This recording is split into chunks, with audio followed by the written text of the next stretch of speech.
Good morning here on early this morning, talking about that earthquake here, 4 a.m. I'm Liz DeWicki. And I'm Omar Lewis. Let's get you to a map and tell you about all of this happening this morning. The shaking emanating from Three Lakes, Washington, about 9 miles east of downtown Everett this morning. Been upgraded and downgraded by the USGS, but 4.6 magnitude earthquake striking around 3 a.m. this morning, Liz. All right, so here is what we know. The earthquake initially registering at a 4.7 and was then downgraded to a 4.4 before eventually going back up to a 4.6. That's 2 minutes after that. A 3.5 magnitude earthquake, or aftershock, I should say, it hit near the Monroe area. You can see this pointed out on this map on your screen. And we're just now learning there was another smaller aftershock there as well. That was just a 1.7 magnitude, so you probably didn't feel that one. The U.S. Weather Service saying we should not expect a tsunami. So that is some good news this morning. The earthquake was relatively shallow, but the USGS saying that they felt it all the way in some cases toward the Canadian border. Yeah, so let's get to Bill Steele, who joins us on the phone with the Pacific Northwest Seismic Network this morning. So Bill, good morning to you. Good morning to you.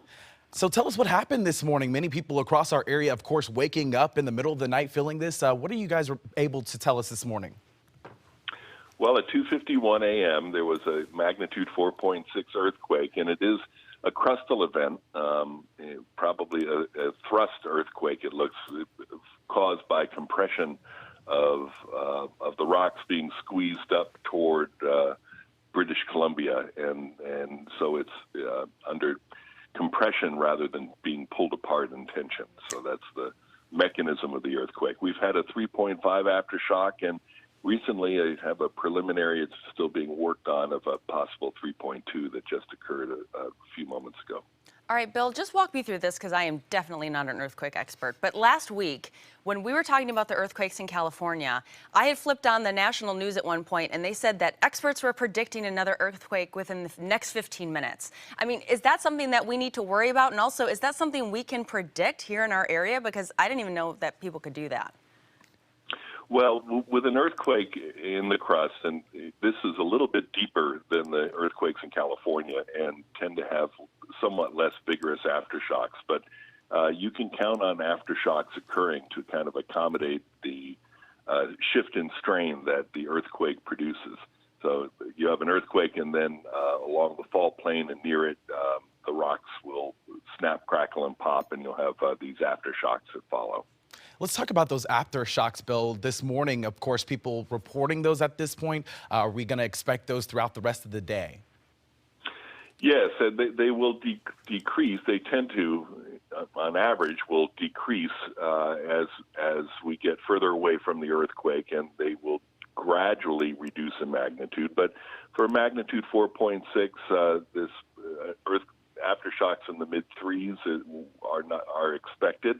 And there's always a small chance, and it's a small one, but it's there, increased from background, that we could have a bigger earthquake, and then this magnitude 4.6 becomes the foreshock.